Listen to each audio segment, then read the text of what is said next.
Ladies and gentlemen, boys and girls, it's time to nerd fight! Step into the ring, it's time to brawl. Nerd fights, baby, we're geeking for all. Marvel, DC, Trek, and more. Fire. Pop culture battles, settle the score. Nerd fights, let's get loud. Nerd fights, yeah, for the geeky crowd. Nerd fights, hey, it's time to throw down. Bring your fandom, it's the hottest showdown. Who's got the takes? Who's got the heat? Mr. Know-It-All and Salty can't be beat. We're talking about the all-new episode of Lower Deck, and Anson Mount tells fans to f*** off. Let's fight! That means only one thing. It's time to fight. Beat drops out with the final shot. Nerd Fights. Let's fight! What's up, everybody? Welcome to Nerd Fights. I'm, of course, your host. I'm your host, Mr. Know-It-All. That is Salty Trekker. Yes. That's right. Although I am known to be something of a know-it-all. You very much are. So I think you get along so good. I could be Mr. Know-It-all as well. Even though Mr. Know-It-All's dad. No, I'm just kidding. Oh, wow. Start calling you Grandpa Know-It-All. I'm kidding. Ooh, No, I can't take that away from my father-in-law. My father-in-law is Grandpa Know-It-All all day long. Okay, welcome everybody to the show. I'm so glad that you're here. Happy Thanksgiving to everybody who celebrates. We have had an unbelievable week of some of the craziest stuff go down. So we're going to talk about a bunch of stuff like normal. First, we're going to get into our own stuff we did during the week and just kind of socialize for a little bit with all of you while people shuffle in. And we want to kind of give us an opportunity to sort of have get an audience. Mr. Forgot a lot. I love you, creep. But also, we're going to talk about Lower Decks, obviously, the episode, which was actually, I enjoyed the heck out of. It was a really good episode. Then we're going to get into some updates about Strange New Worlds. And of course, Anson Mount has either lost his mind or is really frustrated. And we'll talk about that too. I think he's getting sort of a bum rap, and we're going to, Salty brought that up to me this week, and I thought it was a good idea that we love having that chat with you guys. Another thing I want to say, thank y'all so much. I posted a Thanksgiving short, and all of you came out and said Happy Thanksgiving to us, and the Know-It-All family couldn't have felt more love, so thank you guys. Salty, how's your week been, sir? Not too bad. Okay, look. You ever have one of those moments where you're scanning your YouTube feed and you're just like, oh, I know what this video is going to be. So you click on it even though you know you shouldn't. And then when you're watching the video, you're like, wait, no, this isn't right. And that happened to me yesterday. Critical Drinker, you know who he is. Yes. Okay. So very much in line with the Fandom Menace type of way of thinking as far as most things. And didn't he publish a book once? He's published a couple of books. Okay. I just found that out, and I was like, oh wow, that's cool. But the thing is that he did a review on Wicked. Okay. And you heard my summary of the movie. I did. So based on that, it's pretty safe to say that Critical Drinker, do you really need to watch a review from him on this? I mean, he's going to go off on the fact that everybody's gay, that it pushes the animal rights thing, it pushes the feminism thing, it pushes the racism. Everyone's gay? Everyone's gay in this movie. I didn't know that. Oh, wait, so you told me a little bit about that. Yeah, all the Munchkins are gay. And by the way, the Munchkins are not Munchkins. They're like 6 feet tall, so whatever. And I'm not even making... By the way, the Wicked Witch of the West is a Munchkin. That's not a joke. That's not an exact. Yes, she is the daughter of the mayor and his wife from Munchkinland. Okay. So she is actually a Munchkin. By the way, Stanley, that's exactly why I found out he had a book, is because I heard about the short film coming out. Yeah. That's why I was like, oh, he did a book. Got it. And so that's why I felt it. But thank you. By the way, if anything, I think Critical Drinker's books and short film prove that just because you have the resources to make something doesn't mean you're good at it. Why do you think there's times that I have all the stuff to make a movie? I genuinely do.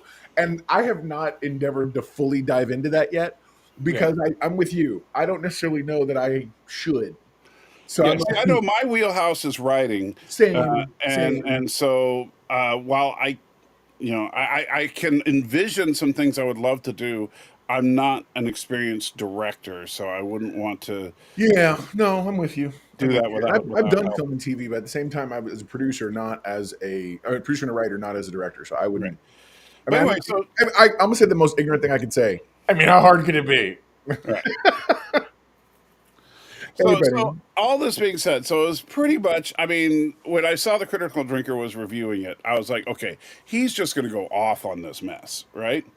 So I click on the video. He loved it. Okay.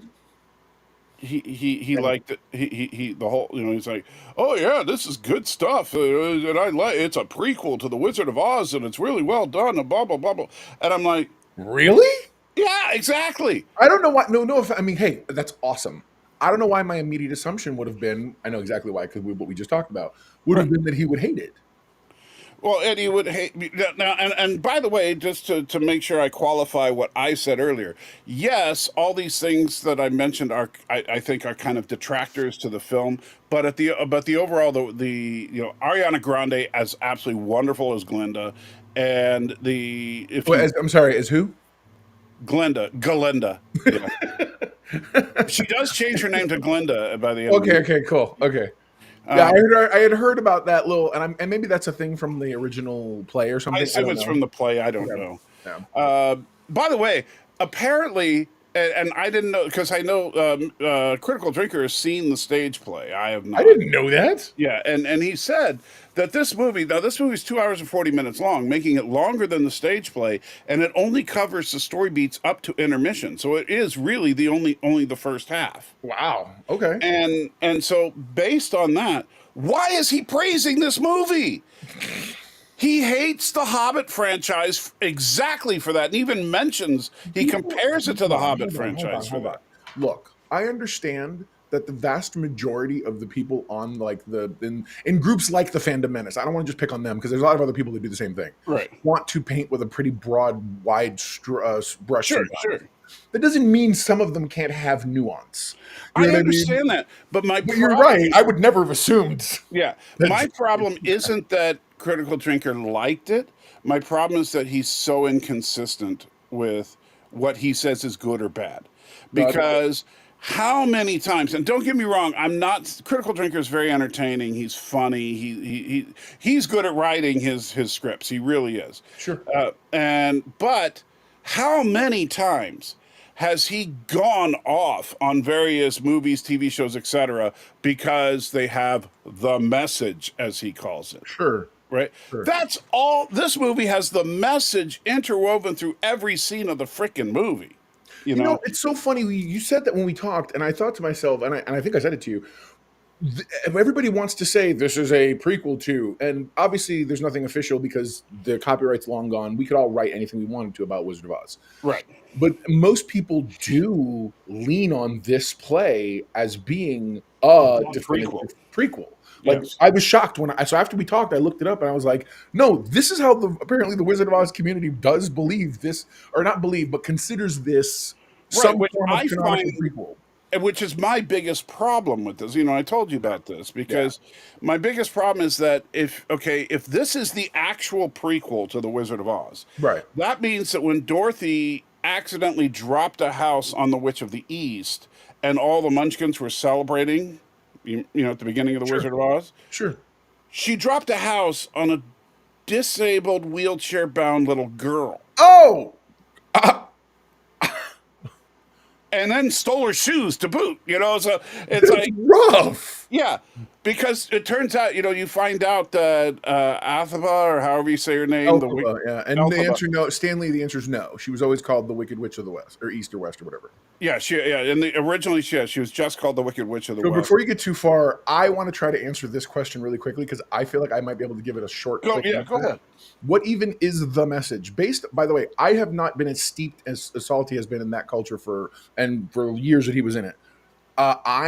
My understanding is the message is considered what people would call woke culture, trying to add forced diversity, inclusion, all those things, meaning gender swapping and this and that, and saying everything is equal. And by the way, hetero cisgender white man culture, you're bad.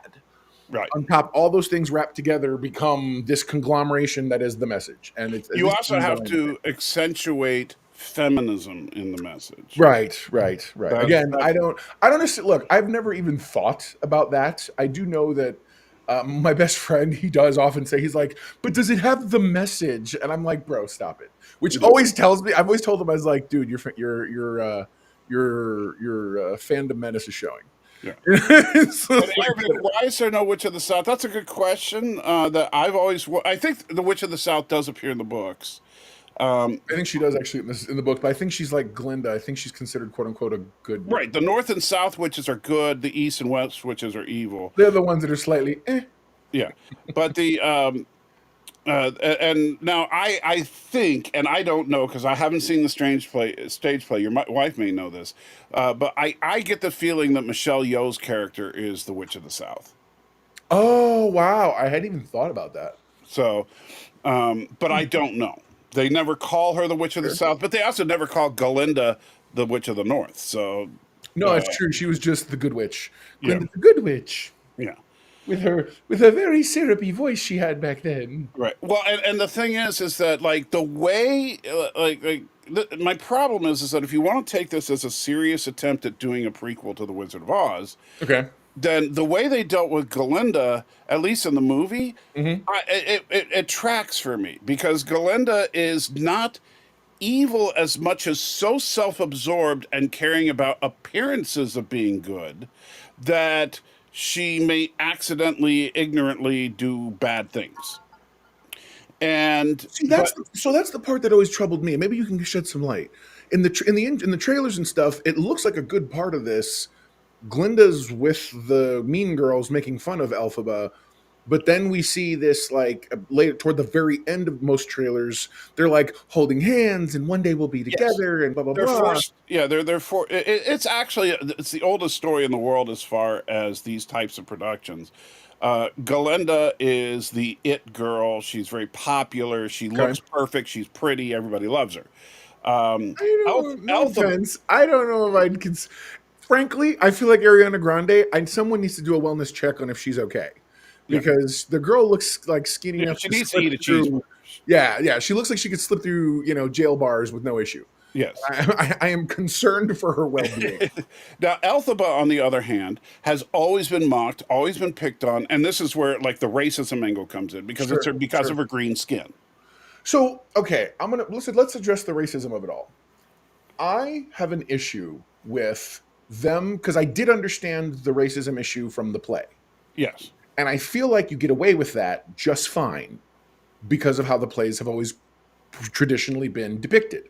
Mm-hmm. I feel like casting a black woman as the racially attacked witch. That's a bit on the nose. Very, very on the nose, and almost like that feels like you're shoving that particular element down our throats. And I'm like, but the story did a good enough job. I knew that element before Cynthia Erivo, whatever her name was cast as Elphaba. Right. Yeah, I agree. 100%. I don't think that.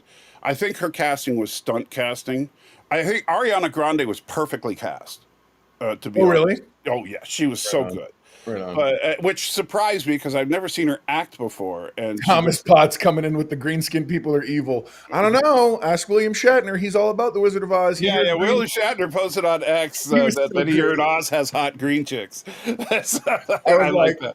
Shatner, you the man, baby. Yeah. You the man. Dude, at this age, he's not like nobody's managing his social media. I'm like, good for you.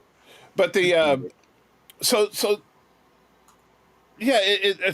as far as like Galinda, if you look at the original Wizard of Oz, right, and there's one of the funniest, cringeworthy lines in the entire film that doesn't age well, right, also feeds into her character perfectly, which is when Dorothy confronts Glinda and says, "But I thought witches were mean and evil," and she says, "Oh no. Only ugly witches are evil." That's in the original Wizard of Oz, right? Yeah, totally. And You're so right. that is something that Ariana Grande's character would absolutely 100% say. That's fair. Thomas Potts would like to point out no green people in Rings of Power season 2. Thanks, Thomas. Hey man, don't spoil it. You may eventually convince us to watch it. But anyway, so the fact that the Critical Drinker was talking about how this is a great show, and he said, "Oh, sure, it drags on a bit. Oh, sure, they stretch it out to where the first half of it is longer than the entire stage play, but it's a good play. It's got great musical numbers." Normal style, did he review it in his normal like Captain Jack style? Yes. So here's my problem with that. that style I feel like only works because he's only It only works for hate. he sounds like an angry drunk all the time. Yes. I don't know what happy angry drunk sound like. What does happy critical drinker sound like? Well, watch his Review of his this Wicked movie. review, and you'll see. Oh, I got you. By the way, in case anybody's just joining us, I want you to understand we do always have a set of things we do, but the beginning there's always a little secret review of some kind. Lately I'm sorry, because- I didn't mean to go on this whole time. No, I love it because Salty watches these things on the weekends and whatnot. Yeah. We're actually planning on trying something to play with a little more hopefully next week, which is going to be review with no clue, where there are things he sees things I don't see. So I'm going to try to do a review just based on trailers and non-spoiler stuff that I find out, and see how well that tracks with what his knowledge of actually having seen it is. So that'll be fun. We'll try that out next week. Now you got me. I want to look up what the next movie we're seeing. Really? That's awesome. He's like, we're going to find that out right now. Let's see. All right. So then let's go ahead and get into a little bit of the discussion having to do with one of our favorite shows of late, Lower Decks. There we are. Lower Decks. Yes. Lower Decks, man. I'll tell you what. This was the episode 7, which I actually really did enjoy. I will say this though. So This real quick, episode- Ben, we did. I was supposed to be here on Wednesday, but then in all the getting ready of Thanksgiving, I got. We'll try to squeeze some Dune time in too. Yeah, no, for sure. Before we're done, we'll try to talk about the second episode because I do want to talk about that as well. Yeah. So thank you. I will say this. I think the fact that Jack Quaid was having scheduling issues with doing doing Lower Decks this season shows in this episode. So I feel like I'm sitting here going, guys, this is the last season. Why aren't I seeing more of the main people? Right. And now I didn't know that. So that makes sense. Yeah. Was it with the boys or just in general other stuff? I'm not sure exactly what it was, but I know it's a combination of the writer's strike and the fact that he's being pulled in 17 different directions. And anybody who's saying, but the writer's strike was last year, understand something. Production takes a long They time. probably voiced a lot of stuff during, like, that far back. Yeah. Because you need that level of leeway or that lead time to do animation. Right, because you do the animation based on the voice performance, not the other way around. And Correct. so, but yeah, so so Quaid has been a hard commodity to nail down, and yes, Stan, that was Brent Spiner. Yeah, and he says he sounded different than he did in Picard. They must have processed the voice. I could see that. Yeah, they might have done a just- little AI enhancement. You know, there's nothing. I could totally get that, especially if you're doing. So there's this thing lately that's just come up. I've heard about called voice synthesis, where you take an actor, you clone their voice, but then you clone their voice from when they were younger. They still do the performance, and then you just overlay their younger version of their voice over top of it. And by the way, can I just say, just when you thought that Brent Spiner couldn't come up with another character based on Data for him to play, Totally. it's Totally. now You it's realize the next convention we go to, there will be purple datas. Oh, absolutely. There'll probably be purple other characters too. Yes. It's hilarious. Yeah. So yeah. Oh yeah. By the way, spoilers. Data's head shows up because why wouldn't it? Yeah. The short version, by the way, of the episode is very simple. Everybody was, in essence, they go to investigate another one of these little, I say plot holes. That's not what I mean. One of these fissures holes. in space. Space holes. Yeah, space holes. And they find out a purple Enterprise had come to their universe and now is left. But it interacted a little bit with this one planet, so they have to go figure out that planet. We get to see everybody. Did anyone else find it funny that when Dr. Tiana was making everyone look like this alien species, she chose one of the other races of that species for Mariner? So Mariner was still the black chick, no matter, even though she was on the planet, on an alien planet.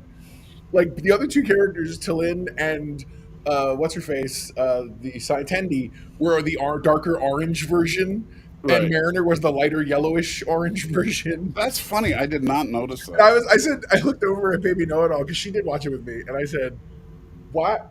why Mariner got to be the black guy everywhere she goes. I just thought it was so funny. And then on the planet, they did have those folks as well. I was like, okay, cool. So they do have multiple versions. And this planet, much like the planet from Voyager, there's time dilation. So if 30 seconds on the ship is like a week on the planet. And by the way, that's one of my favorite Voyager episodes. Really, blink of an eye. Yeah, man. Wink of an eye is the TOS episode. And then I felt like later on, the Seth MacFarlane version. Seth, what show with the other sci-fi show, the knockoff of Star Trek? Oh, Orville. Orville did a version of the same type of story, and I kind of dug their version a little better. I like their version too, because by the end of the episode, they were more advanced. I know. I was like, that is brilliant. And they had figured out the time dilation. Yeah. Like, that's how far advanced they got. And I was like, that's awesome.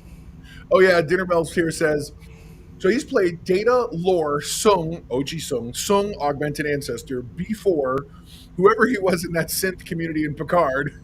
It's totally true. Like, so, and now Purple Data. Yeah, and now Purple Data. And you're like, okay. I love that so much. They're like, Brent, we'd like you to play Data again. I'm not doing makeup. And he goes, no. Animation. Oh, yeah, that I can do. Yeah. I love it. And Purple Data has an affinity for purple. Yeah, totally. That was cool. He's like, they're saying, what does your Enterprise look like? Well, it's mostly just gray. Well, why would you do gray when purple is available? when purple's available. I was like, right on, man. It was so funny. Yeah. But I loved, so I had to explain to Baby Know-It-All that the idea of time dilation episodes, or even like Mariner mentions Picard when he was struck by the probe. Yes. And lived an entire life in like 4 minutes. Yeah. And she goes, yeah, she's like, oh yeah, I get to live my probe life. And she's trying to run around trying to find her. I gotta find a best friend. I gotta become a pillar of the community. I gotta do this, all these things. I was like, that's hilarious. But this is really Tindy's episode. Oh my gosh, so much. And I think they did some good character moments with Tindy and Talin. Did you see how she had him set up? Like they did it because that's what they do in Lower Decks. It was reminiscent of the old world that Data had been in, and the one that they went in, Time's Arrow. Yeah. Oh my god, I loved it so much because she's literally got the like tubes and the bulbs and stuff on the thing she set up. Although I thought it was kind of funny that Purple Data referenced Time's Arrow directly. So does that mean that there's a purple version of Time's Arrow? Right? Oh, can you imagine?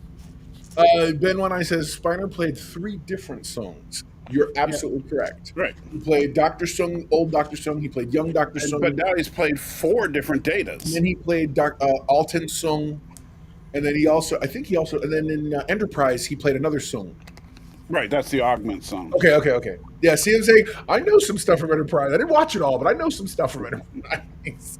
By the way, something recently made me interested in watching Enterprise. So now I think I'll start taking you seriously about us figuring out when to do that because I watched something else. I'll tell you about it later offline. Anyways, yes, I'm interested in watching that more now because of some other things I've seen. Yeah. So he's played the original Data, Lore, B4. Then you have the hybrid Data from Picard, and now Purple Data. So 5 Datas. A fistful of Datas, you might say. I loved that episode. That's one of the hokiest and corniest episodes ever, but I kind of dug it. Yeah. Especially because they used Alexander as the excuse. And I'm like, that works. That works so much. And you're so right, Thomas. He is not a real Star Trek fan. Shut up. No, listen, okay. Hey, no. All I gotta say, hates Enterprise, loves Discovery. I did not say I love Discovery. I said I understand it, and I am not against it. That's code for loves. You're such a liar. That's right, a code. I love it. Thomas is like, wow, real Trek fan watches all of Trek. Whatever. Yeah. Oh my God. So while my wife's in the kitchen finishing Thanksgiving stuff, I was like, you know what? I'm gonna put on. I felt like watching a classic episode, and I watched, and I literally was like, I'm gonna go back to season 1. Let's start there. And I happened to. She caught me watching the first episode, and then, or not the cage, but the first, and then she caught me watching the next one where they have the different outfits. And I had to explain to her, I said, that was filmed before these people were done, but then they moved them in the production schedule, or when the air schedule, rather. Right, because the Man Trap was the first episode aired, but Where No Man Has Gone Before was the first episode filmed. Right, and you can totally tell because they have a different doctor, they have everything different. The only people there are Kirk and Spock and McCoy and Sulu, but like McCoy was wearing not blue. McCoy wasn't there. Or not McCoy, I meant Scotty. Scotty's wearing orange. Scotty was wearing gold and Sulu was wearing blue. Because they really were going into, this is the funny thing. Like, everybody wants to talk about how progressive Gene Roddenberry is. Gene Roddenberry took the Asian dude and made him the ship's mathematician. Oh my God, by the way, I know, Thomas, that's the first thing I did, was I was searching. I was like, you know what? I'm going to do Star Trek, but let me at least be on theme. Thanksgiving episodes, Charlie X came up. Yeah, Charlie X is the only direct mention of Thanksgiving. I don't know. Have we ever showed your song?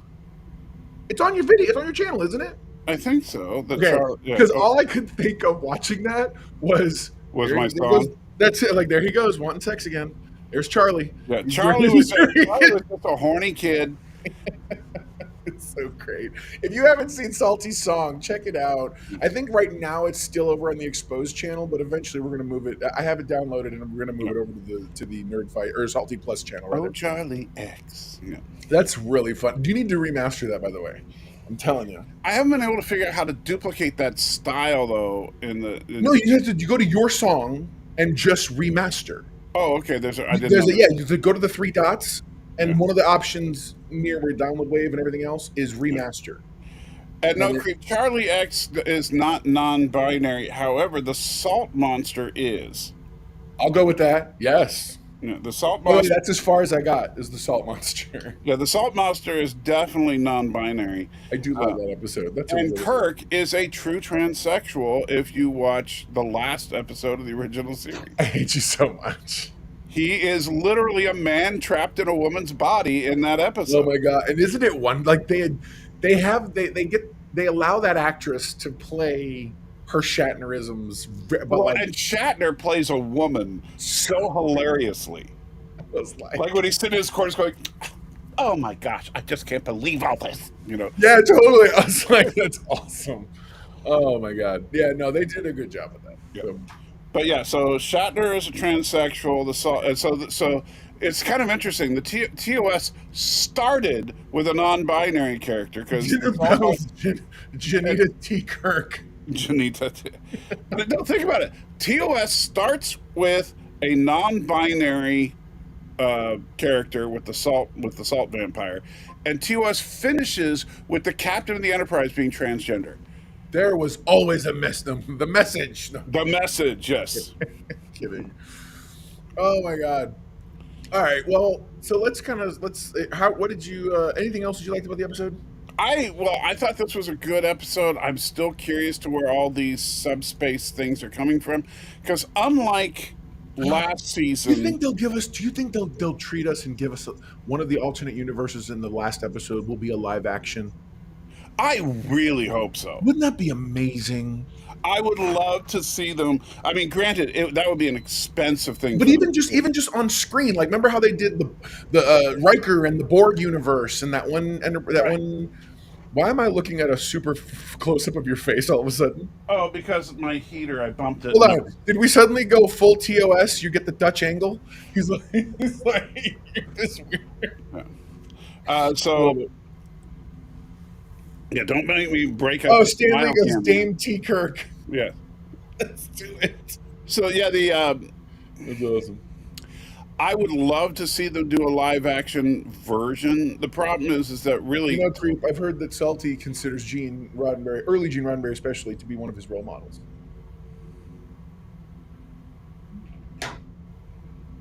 All right, I'm out.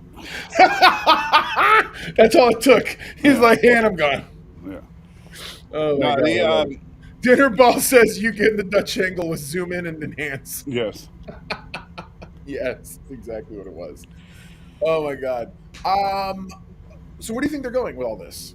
That's what I want to know, because, like I said, last season you at least got the idea that okay, in the first couple episodes it seems like some ship is uber powerful and blowing away these other ships. Right. Then we figure out midway through the season that no, the ships aren't being destroyed; they're being abducted. And then in the second to last episode, we get the reveal of what's really going on. Now, if I'm correct, next week is the second to last episode, and we still have no because No, next week. This was episode 7. There are 10 episodes this season. I thought. Are there only 8? No, you're right. You're right. So We it's have the 3 more third to the last. Yeah. So, but we haven't gotten any real progress as to any kind of hint as to what's behind these fissures. I feel like this entire season was like, I feel like as they've been doing the show, season 1, 2, 3, whatever, they've always got this board of, okay, guys, we have tons of multiverse story ideas and parallel universe ideas. We're going to put those over here. And every season, and then they find out the last season, season 5, and they're like, okay, remember that board we had on the side? We're doing them all. Throw it all in Let's there. go. We're going to do every one of those episodes. So yeah, I want to know, like, is there any significance to the purple universe, or is that just a one-off? The microscopic universe where they find the tiny Voyager in the early episode. Is there significance to that? Is there something that's going to bring all this together, or is it just going to be like in the last episode, this insane random 8 million different universes and jumping around and trying to keep the universe from falling apart now? I think they're going to do. I'm still think they've shown nothing to say otherwise. I still think they're going to do something similar to All Good Things. Now, All Good Things use time as their version. I think this is going to do something different, but it's going to somehow combine parallel universes, and it all starts in our universe and then has to go creating. Like they're going to somehow create all the fissures from the current universe that we want. Right. I still think it would be hilarious if they actually visit the All Good Things time singularity. And all I want to do so Trustin asks, I haven't started season 5 of Lower Decks yet. Have they touched on Boimler's transporter clone in section 31? Listen, everyone in the chat, just tell him yes. He doesn't know any different. I love when people are like, I haven't seen this thing. Did they do this? Boy, did they. Yeah.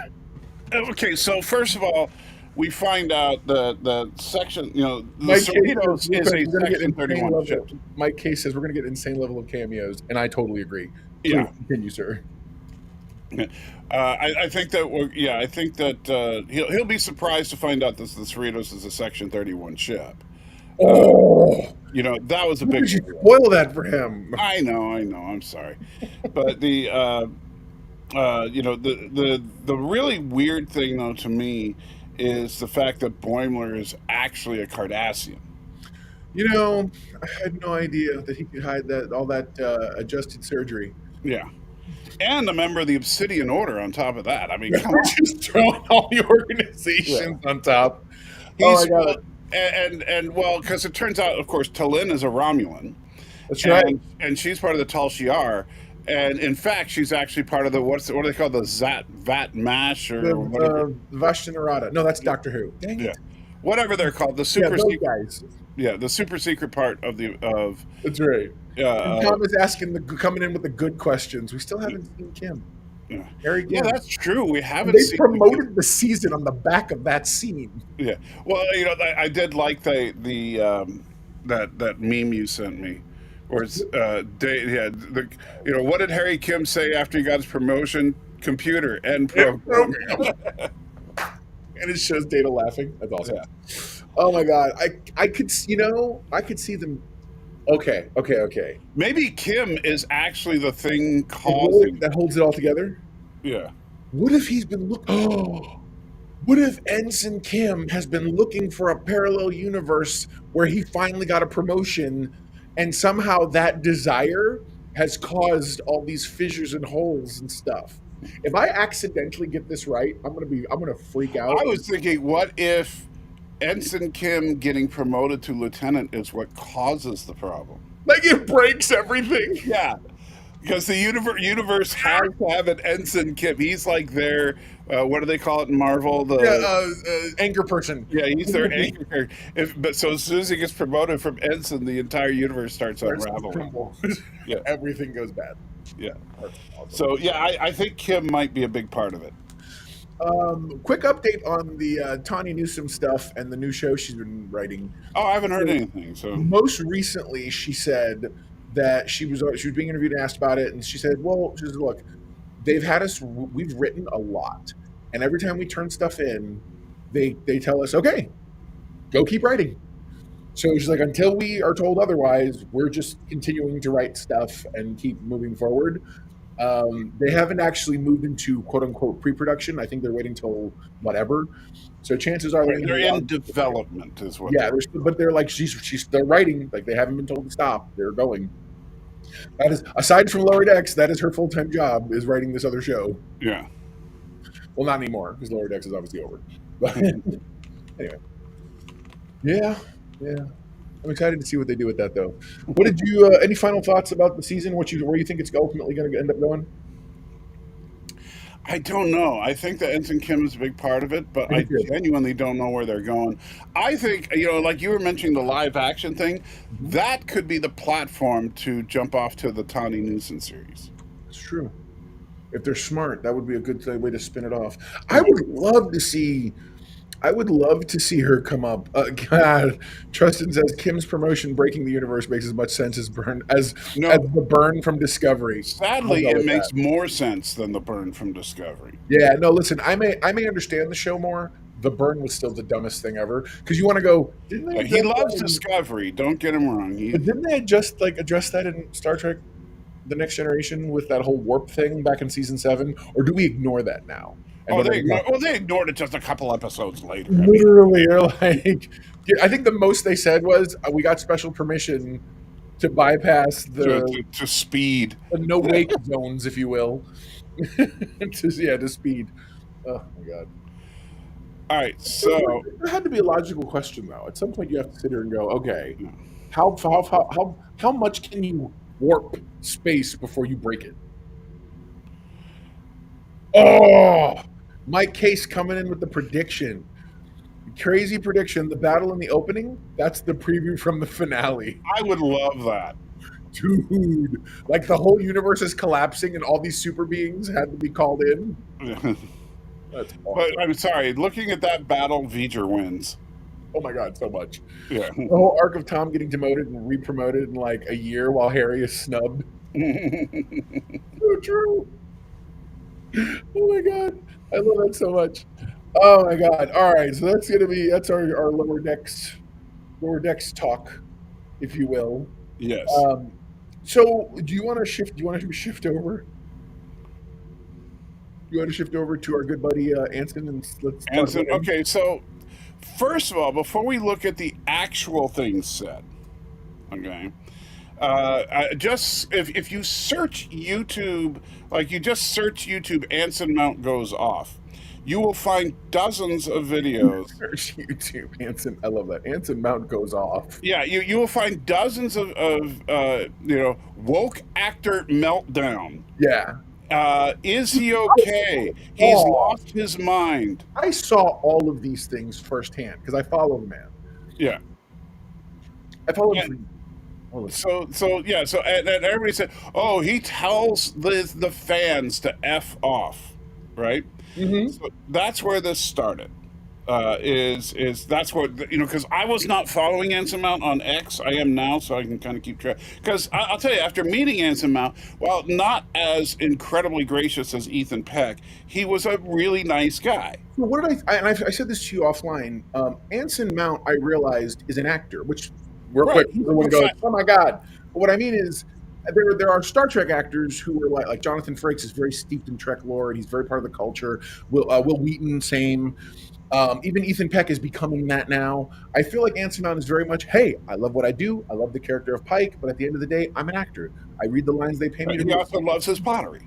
Right. It's like, I'm not, so I don't, he's not, I do believe there will come a day and time when he's like, yeah, I'm done with all the convention circuit. I'm good. Probably once the show's over and past and we've moved on to Kirk and Pike is finally gone.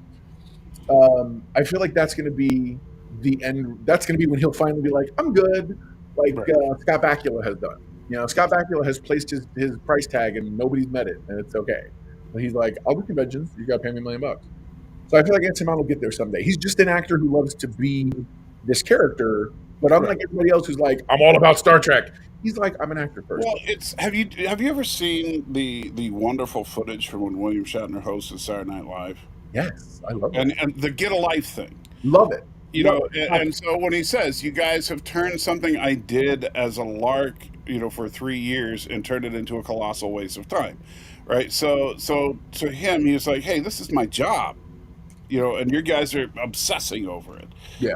And so, yeah, I think that Anson Mount is Anson Mount first. Captain Pike just happens to be his current job.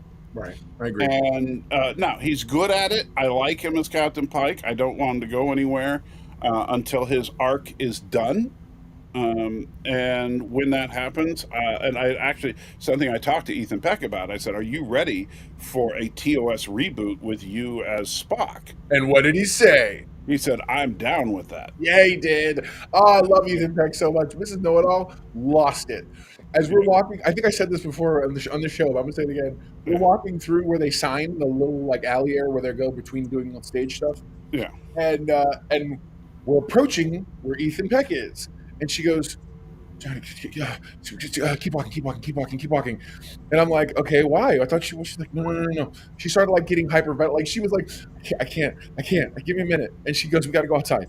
And we went outside. She's like, really? He goes, I was so starstruck. I couldn't stop. I wasn't. You know, the funny thing is, my wife never has, like, you know, we've been to a couple of cons. She's seen a few celebrities, and you know, she doesn't freak out about it or anything. And she didn't freak out about Ethan Peck, but she was definitely digging the vibe there. She was like, Sure. This guy is hot, you know. And it's like, you don't think of it because you don't think Spock is like, but he's like, he has those features that work as Spock, but he's also in ridiculously good shape. Yeah, no, he is. Oh my god, he looks like he looks like he's a freaking bodybuilder. So you know that, but anyway. But Anson Mount. All right, let's go ahead and let's switch over there. You ready? Yeah, go ahead and bring up the screen.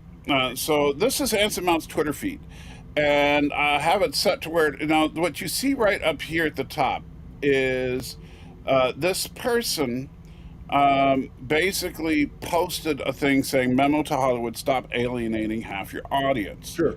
To which Anson Mount responded. By the way, warning: if any of you are sensitive, Yeah. we're not censoring language, so everything's gonna be very raw as it comes through. Yes. That isn't for my audience. That's not normal for me, but we're just talking about what's going on in the world. So just let's all be grown-ups. Yes.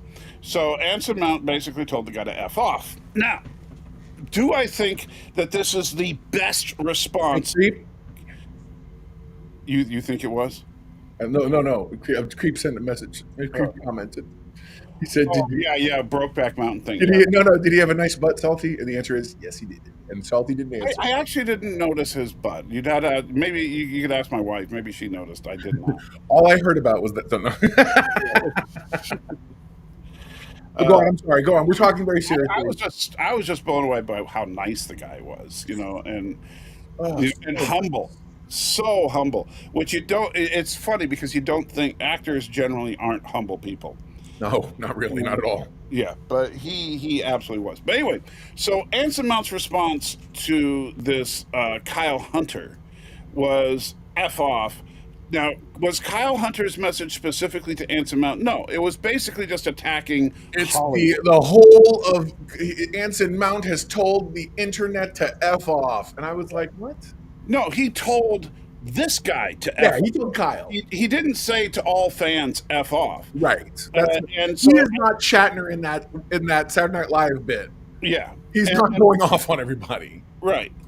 And I get, you know, like on the one hand, like Kyle's message, you know, to Hollywood, stop alienating half your audience. Obviously, I think he's referring to the fact that Hollywood tends to be left-leaning, and so if you're a conservative, you're being alienated by Hollywood.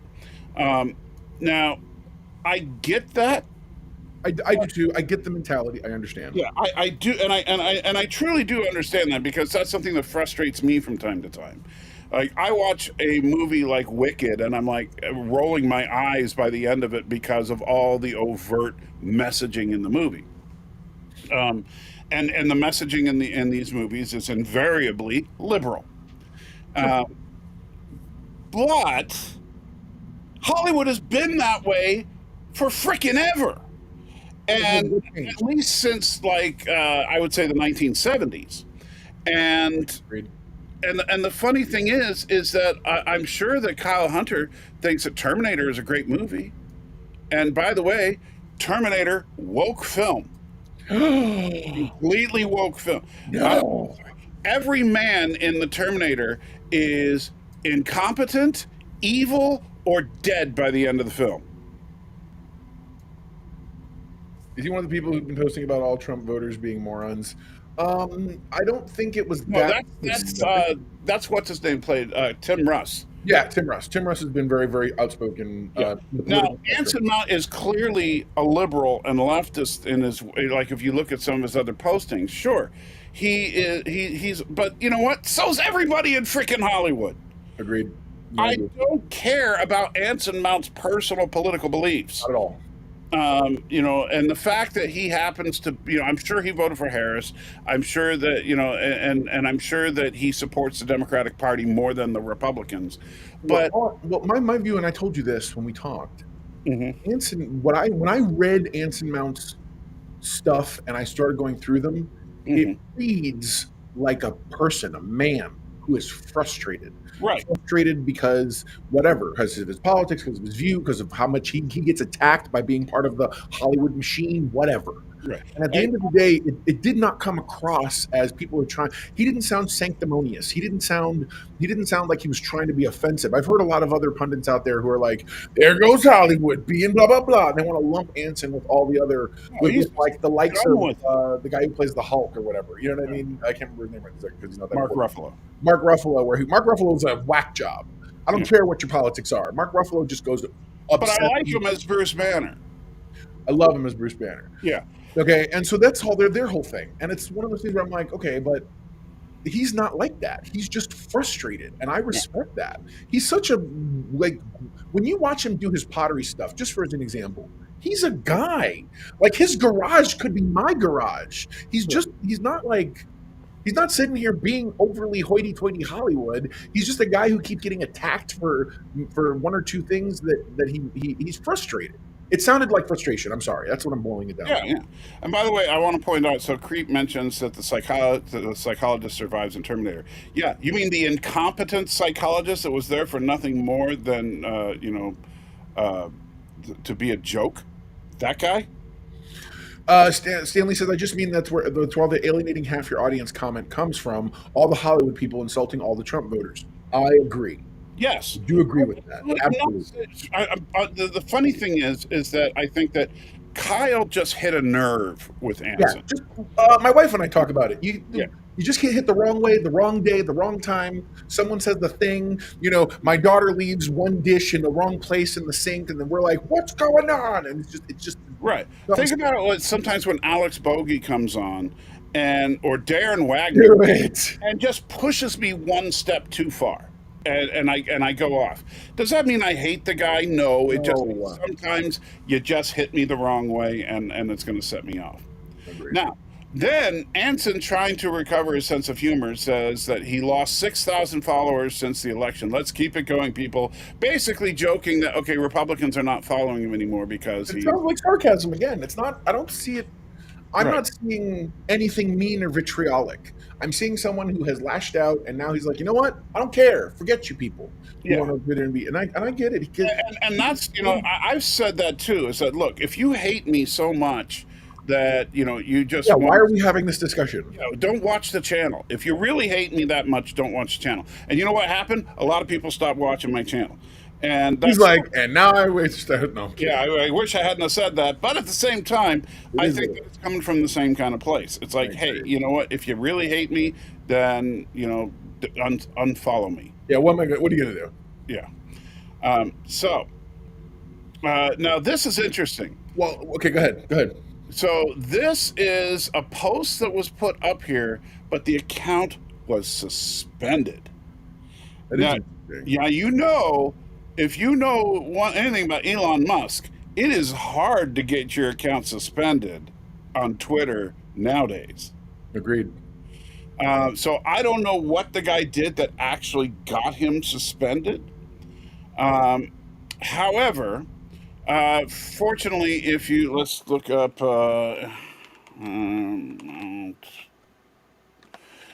There are a couple of articles that show you what was said, and that's what I'm. You could always go to the internet. Sometimes the internet time machine will have. I don't know how Internet Time Machine works. It's So weird. I know it's weird. It took me a while to figure it out too. let's see. That's from July. Let's see. And when I says it's easy, all you have to do is say something bad about Elon. That's hilarious. Bradley Briggs says, I agree. While you're looking for that, Bradley Briggs says, I agree with Salty. I love shows and movies and entertainment for what it is. But when the actors and the creators are a bit off in real life, it does affect the stuff they're in. Yeah, so that's what I had said to Salty as well. I said, look, because remember, I do understand where Anson Mount, the person, is coming from. If he and I were sitting here having a beer, I'd be like, bro, I feel you.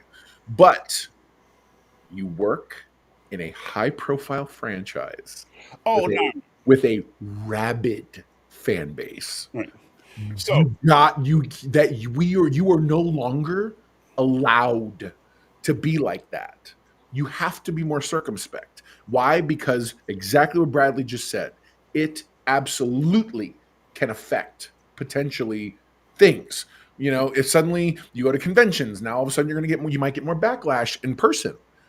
And you know what that'll end up doing? Getting it so Anson Mount doesn't go to conventions anymore. Right. And which would be horribly sad, but at the same time, it's like, can you blame him? Because he's got just as much right to say, "Well, I'm not coming anymore," as everybody does to say, "You're a dick" or whatever. You know, so, I don't know. Oh wait, to answer Creep, how many timelines do I have for the Terminator? Oh God, I hoped you'd miss that. Yeah.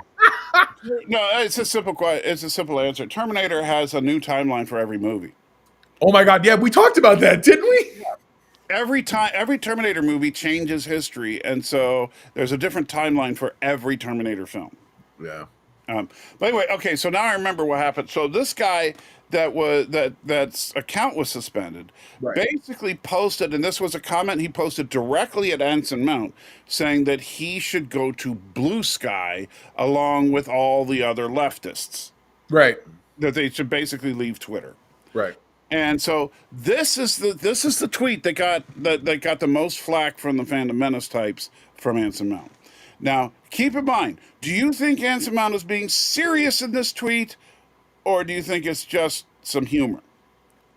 I think it's sarcasm. I think it's frustration. I think he's getting to the point where he's like, "Whatever, man." I think it's just read that one. Just read it. Yeah, if I did that, then I wouldn't be able to brainwash your children into transgenderism and perform the delicate data mining operations that will allow us to steal the next election for AOC, then force you into slavery with all the other white people. Now, before anyone says a word, understand something. I am not sitting here going, "Did he just say that? How dare he?" I'm sitting here going, those are all the bullets that people on one side say about the other.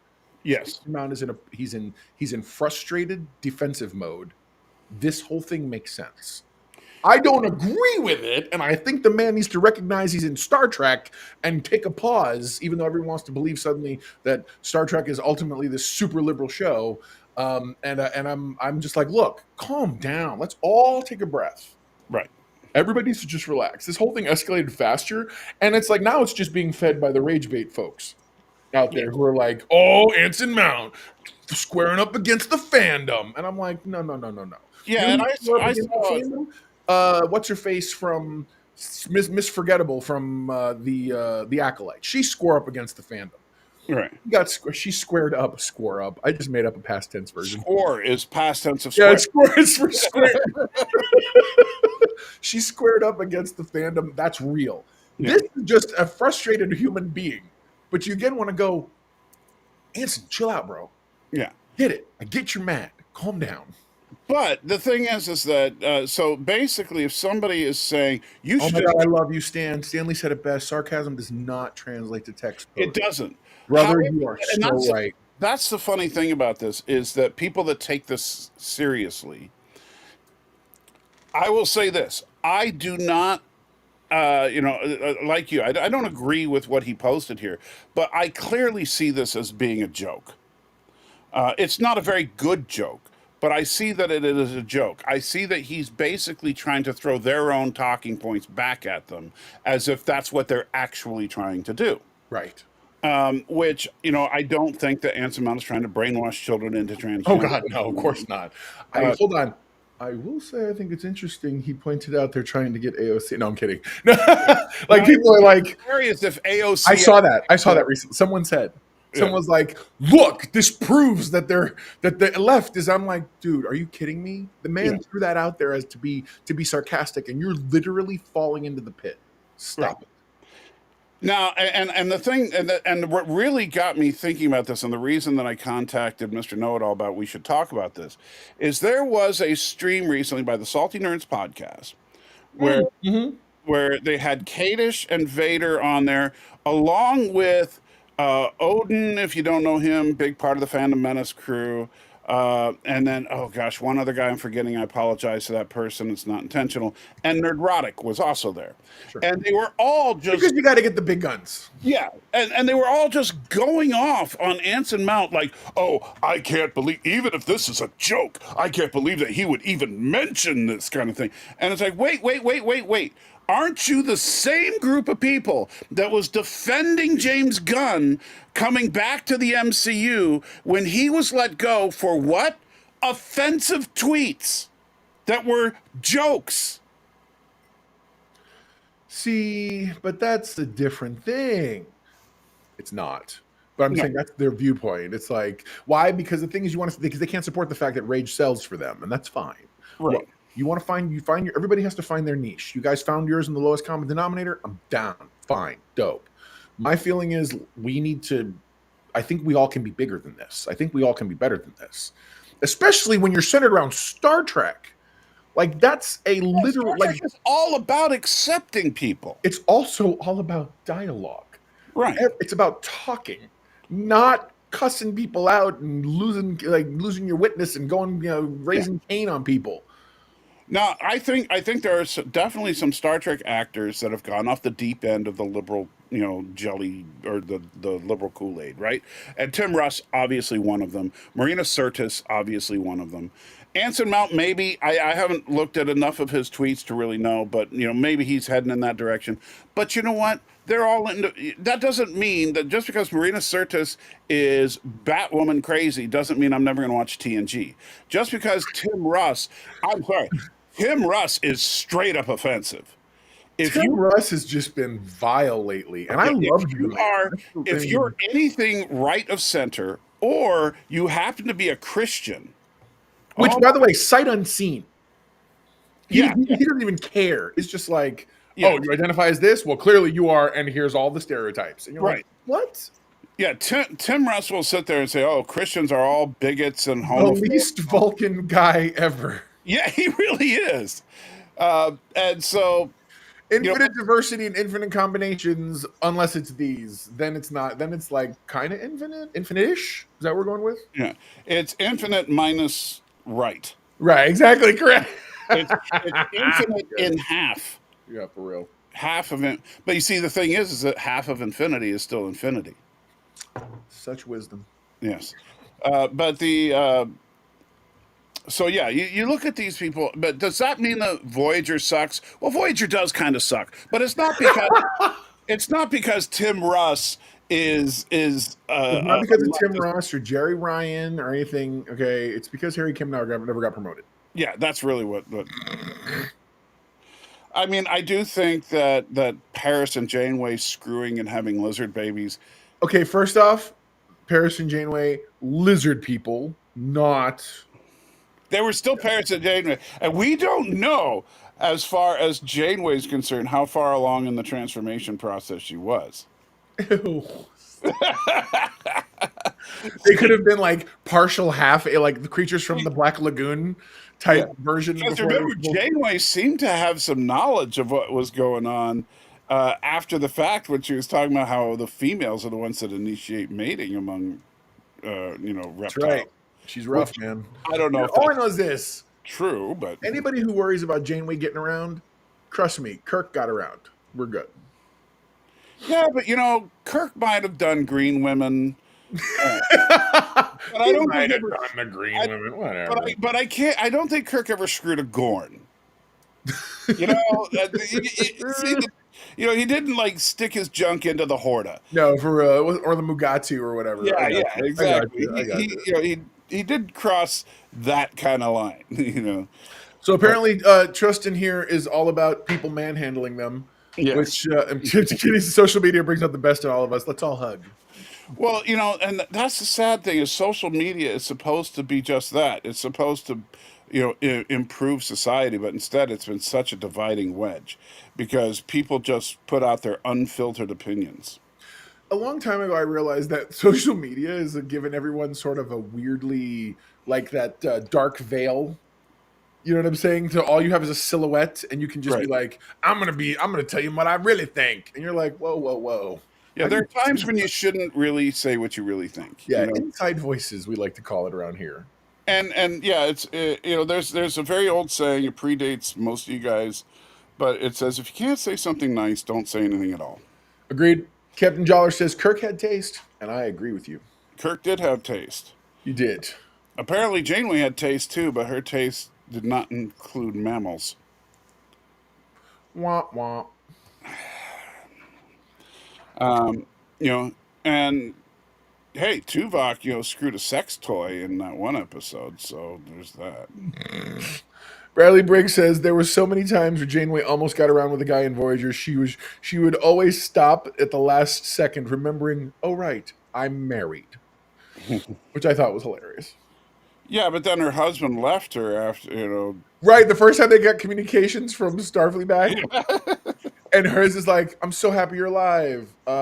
So we thought you were dead, and I got remarried to your close friend." And you're like, "What? Yeah.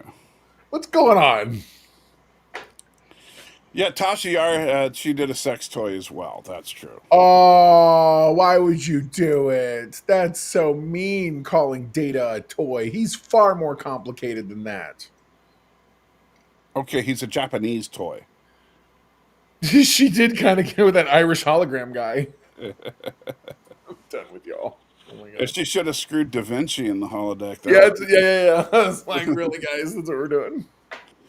Maestro Da Vinci. But anyway, so my point here is that I think that the fandom hating on Anson Mount for this is just them looking for an excuse to hate on Anson Mount. I agree. Mind you, I'm totally understanding where he came from, but at the same time, bro, shut your mouth. It's okay. Yeah. He's just Let me be your lawyer for a minute, Anson. Yeah. I'm speaking. Yeah, he's just posting his raw feelings, and he probably shouldn't be because he is a celebrity. Yeah. And But that's he's got to be just as loud as everybody who's talking crap. right. But here's not the stupid thing. So what's going to invariably come out of this is people are going to say, how dare they keep Anson Mount on as Captain Pike when he said these horrible things? The character literally dies soon. Right. No, but hear me out. Because who are they going to compare him to? Gina Carano. They're going to say, "Oh, Gina Carano, she didn't get her Star Wars series because she said mean things about liberals." And it's like, yeah, because you don't bite the hand that feeds you. Another old saying that a lot of people don't understand anymore. And I'm sorry, it's not like you get a job with like places like Disney not knowing what you're getting into. Right. So yeah, if you're going to sit there and work for Disney, and then say things that Disney disagrees with on a public platform like Twitter, don't expect to be working for Disney much longer. Now, Agreed. Anson Mount might have said some tasteless things here. He might have had, he shouldn't have thrown the F word at that person. But at the same time, he's not saying anything that Paramount's going to have a problem with. No, I agree. I don't think you will either. Well, and most places handle things a lot like HBO is handling J.K. Rowling. This person is a free, independent person who's allowed to espouse anything they want to do, so long as it's not illegal or objectionable. At the end of the day, this has nothing to do with the project they're doing over here with us. Right. That's This kind of is the Elon Musk attitude about Twitter. right. And by the way, and Stan, I know you say under your own name because, okay, well, it's Gina Carano's personal account. It's Anson Mount's personal account. Yes, but if you are a celebrity, you are, whether you want to, like, let's say that Chris Hemsworth starts posting, insane. Let's not even say that it's just something conservative. Let's say he goes straight up. He decides that he's a neo-Nazi, and he starts posting stuff that. No, Thor! I'm just saying, let's just go there. All right. So he's like, oh, I'm a neo-Nazi, Heil Hitler, and check out my swastika collection and all this stuff, right? Do you really think Marvel's going to? I got my swastika we need in the next over here. we need Thor in the next movie. That's what we need. No, they're going to be like, you're either going to recast Thor or you're just going to drop the character. Agreed. And so that's the price that comes with being a celebrity. I agree with that too. Yeah, because whether you like it or not, you are always a representative of your product. And so and I know people hate that aspect sometimes, but it's like, I'm sorry, because here's the difference. Here's the real difference. Mm-hmm. I'm a YouTuber. However, your average Joe Blow on the street is not. So you're an actor, bro. That means you automatically garner a larger audience. Yes. People who care about what comes out of your mouth. So if all you're going to do, that's the very reason why all kinds of folks like Mark Ruffalo and whatnot, they're like, well, I have this platform that I've been graced with. I need to blah, blah, blah. And then fine, I get it. But at the same time, it's like, you do understand those actions come with repercussions, right? Right. By the way, that's like Rachel Ziegler and other people like that who think that they can just say anything they want and the fans are supposed to just move on with it. And I'm like, baby, you're representing things like Snow White. What are you doing? You know what I'm saying? All these other people, the chicken in I think there's a reason you haven't seen Rachel in the public eye lately. No, I think Disney was embarrassed by that. No, I get. Somebody sat her down and said, "Honey, we will not give you any more checks to cash if you don't shut your mouth." Yeah. By the way, there's one more. If you can, there's one more tweet I want to show. Oh yeah. Come on, hang on. And so this is actually someone responding to Anson. And his name is "The Future is Red, Not Blue." Gee, I wonder what he believes. But anyways, and so his response to Anson's little joke was, "Another unhinged actor suffers a hissy fit and wants to groom children." So obviously taking it like he's not being sarcastic. Right? However, so Anson Mount responded to this guy. "I'll have you know that I graduated top of my class at Jethro's Cosmetology Institute of America, Chattanooga campus, and I'm fully qualified, sir." I love him. I love him so much. That was a great response. That was a good response. That was an amazing response. Good for him. And by the way, I believe it with that hair. Okay? I'm sorry. I don't care what anybody says. I believe it from him with that hair. Yes. Oh, my God. That's great. So I just wanted to throw that out there, that at least he hasn't totally lost it. No, I know. The thing is, he does keep a really good sense of humor about stuff. And like I said, when we met him at the con, he's, is he into Star Trek? No, but he seems like he seems like a guy I could hang out with. But the other thing I noticed too is, you notice, and now this can be taken one of two ways. One is he's already had a couple of close calls and has begun to guild because he was a little bit arm's length with everyone. Yes. But once he kind of began to know, like my wife and I were just gushing about his pottery, he warmed up and came closer. It's kind of the same thing. Like what I did was when I came over to his booth, and I said, "Oh, I'd heard that you were getting into pottery. Tell awesome. me about that." And so then he told me the whole story about during COVID, he didn't have anything to do, so he started taking it up. And we just started talking about it. We weren't talking about, oh, so is Pike going to end up in the chair this season or something? Because he doesn't give a crap. And you could tell he doesn't give a crap. It's like, that would be like me asking, you're a cable installer, and I say, so next week you can install one of those new digital boxes. You don't care. You're just like, that's my job. But then you go around the corner and you talk to Ethan Peck, and Ethan's like, oh, Star Trek. Can you imagine if it was like this and this and that? And he's like so into it. Yes. That you're like, I love you, Ethan. You're carrying the torch so well. Yeah. I love you. Ethan embraces the fact that he is now tied to Star Trek forever. Bradley Briggs points out when you hire nothing but aggressively progressive people to act or create entertainment, it affects the things they're in and making, and not always in good ways like they think it will be. Well, here's a problem, Bradley. I And don't have a problem with that viewpoint. now, I know that Mr. Know-it-all's most of his experience is on the production side of things. I actually come from a musical theater background. I know that might shock some of you, but I did a lot of musical theater when I was a young You man. look like a musical theater kid. Do I? No. I was actually in high school. I was president of the drama club, and then I did a bunch of local theater stuff in the San Francisco Bay Area when I was young. Right.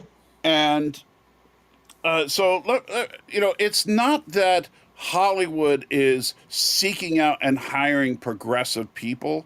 It's that the mindset to be an actor requires that. If a conservative actor is almost a contradiction in terms. And I will tell you, I was as liberal as they got when I was deep in the community theater scene. It's one of those things, because to be a decent actor, you have to really be in touch with emotion, how to project emotion, how to understand emotion. Emotion is everything to an actor. And guess what conservatism is about? Analytics, logic. There is a difference. Liberalism as a whole is generally about the feels, about what feels like the right thing to do. Oh gosh, can't we just love these people? Can't we just I feel it in my gut. And you're like, what? That's what liberalism is all about. And that's also what acting is all about. No, agreed. And it's funny when you do see the ones who suddenly start, like Zachary Levi is getting so much crap for coming out for Trump and whatnot, which again, I don't care one way or another. This is not a political discussion. But what I love is Zachary Levi he's been an amazing actor. From Chuck, which was a wonderful series, on to doing the Shazam movies, which Mrs. Noel. I love Shazam. Dude, I loved those. It's funny. I went into them thinking they were going to be stupid, and then I watched them and I'm like, these are good. Yeah. Like, what are we talking about? Anyway, so yeah, it's just unbelievable. Yeah, but so as far as the emotionalism, that's a natural thing that tends to lean left. Not not 100%, but nothing is 100% in human behavior. But I would say 90% of actors are going to lean left. Yeah. And if you look at Hollywood, that's about the ratio you got. And my issue, look, I've never had an issue with that. My issue is the disproportionate behavior that happens. So anybody, and I guess we'll use Gina Carano. She's the largest example, in my opinion, in terms of how long that's gone. And it's where especially because in the span of a few days, other actors from Disney projects did similar, if not worse, things than she did. But they did these things offending the other side. Correct. And so and it was very blatantly obvious that there was a bias going on. Right. And so you go, what? That's my problem. My problem is not that there are liberal actors and non-conservative actors, whatever. My problem is like, dude, why don't you be the thing? Just be that. Whatever. Be open and be. Why can't we all just communicate and discourse and talk like human beings? Here's the thing. You guys act in stuff where people are rational. Where is the insanity coming from? Right. Just follow. Do you need a writer to write you a sane monologue? Well, that's the funny thing is you would think that every movie should look like Wicked, the way that people behave. And when I say that, I don't mean that Wicked is Wicked is so hyper emotional, because it's done as a stage play, And if you've ever seen stage plays, emotions are amplified to 11 all the time on stage. Agreed.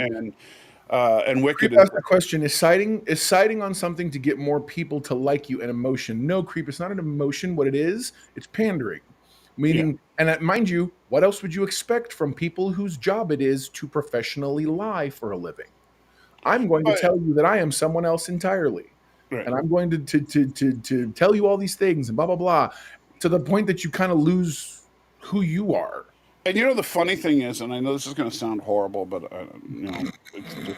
Since when has that stopped the salty one? So you have blatant pandering on both sides of the political aisle all the time. I think the motivations are a little different. I think that for liberals, they want you to join the cause. They want you to become a true believer.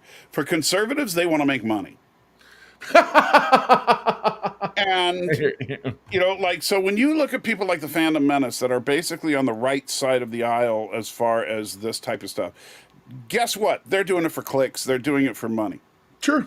And when you look at people that are like, oh my God, you have to love Star Trek Discovery, like Mr. Know-It-All, and they're doing it because they want you to join their cause. Right on. I love it. All right, Oh so my gosh. we have to talk about Dune.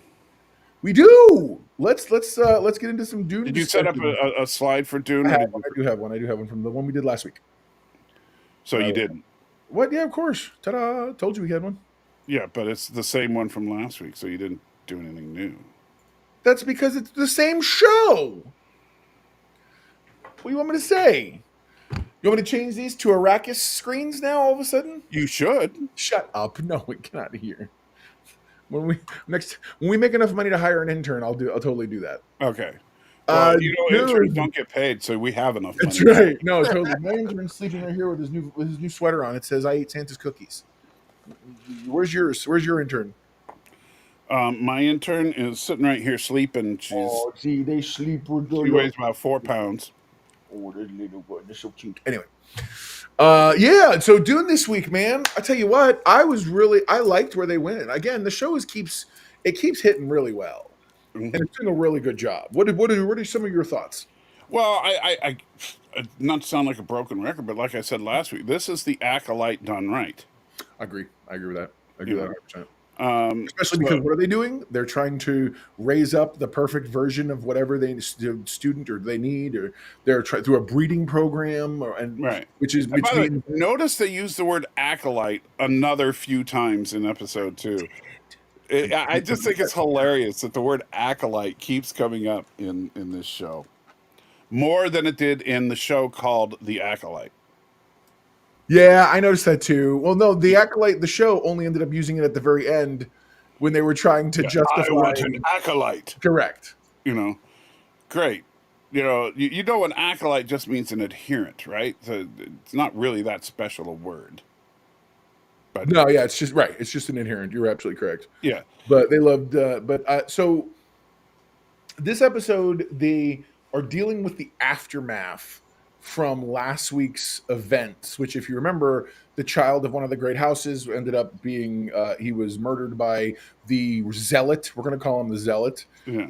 Who has supernatural powers. Apparently, and I'm hoping Chicky, the mother superior, the lady right up there, I'm hoping she ends up like learning some abilities. I'm hoping at the end of this, they roll in, because he's got abilities that look like Bene Gesserit abilities later down the road.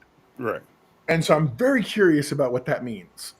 So yeah. I'm wondering if so I gotta say the tension when Mother Superior confronted him and they did their little battle of the psychic powers. Say it again? The tension from that scene when she's like, "Take out your blade," and he does it. The weirding word. Oh. And I got the feeling he was genuinely struggling. Right, and then I don't think he was toying with her the whole time. But I don't think so either. Yeah, but I think that he finally broke it, and that's when he smiled. And you saw her blanch. She was like, "Yeah, what is this?" And so, I don't know. See, the problem is, she just now, because she was impatient, tipped her hand. Right. No one aside from her and maybe a handful of her sisters knew she had that ability. Right. And now she's told it to probably their worst enemy ever. So I'm like, okay. And Stanley asked, or was he just messing with her? I think he was messing with her later. Like, I think at the very beginning, though, I think that was real, because you notice he was a little surprised. At least that's right. And the thing is that nobody except for the one other sister had ever heard the voice before. That's right. That's right. And so, I think that the initial him pulling out the blade and holding it up to his throat, I thought that was real. But then he realized that he was stronger than that. And so he let her go on and on and on, thinking, yeah, I already got this. Mm-hmm. I'm thinking that he might become the inspiration for Paul Atreides. I could see that.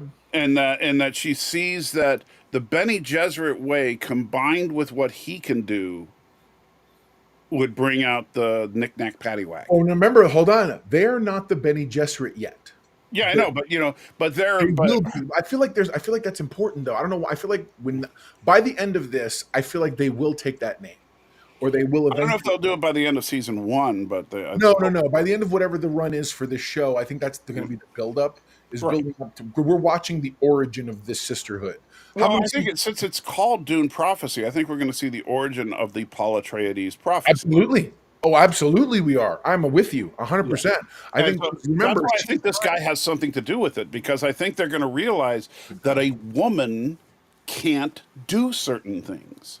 That, and even though that might come across as somewhat sexist, oh oh no, but no, that's how nature is too. Female right? lions Is that fight with men their and back. women have different strengths, You know, and female lions fight with their back claws versus the male lions who beat with their front ones. So right. it's just a thing. I don't. That's Right. how I And see so it anyway. I think that what they're going to discover is that, like, the Bene Gesserits themselves are brilliant manipulators, but they need a warrior, and that's not what they are. It isn't who they are. I wonder if we're ever going to get the origin of. I wonder if we're going to get like the Gom Jabbar. If we're going to get more like the Box of Pain. If we're going to like, I'm wondering what we're going to see. Oh, we will see the Box of Pain. I saw that in a trailer. Did you really? Yes. Oh, I missed that. Okay, cool. Cool. Can't wait to But see but yeah. So I think that I like what they're doing with the show. I think that this feels like it's the same universe. I still, though, every time they talk about the war with the living machines, I'm like, why are we not watching a show about that?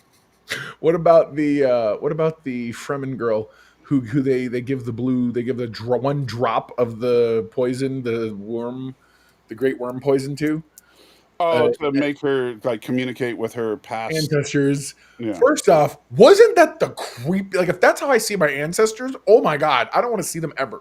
Yeah. That is so terrifying. She's in this weird like darkness of her mind, and there's like these zombie type women, and I thought it was going to be the former Mother Superior, and it turned out to not be.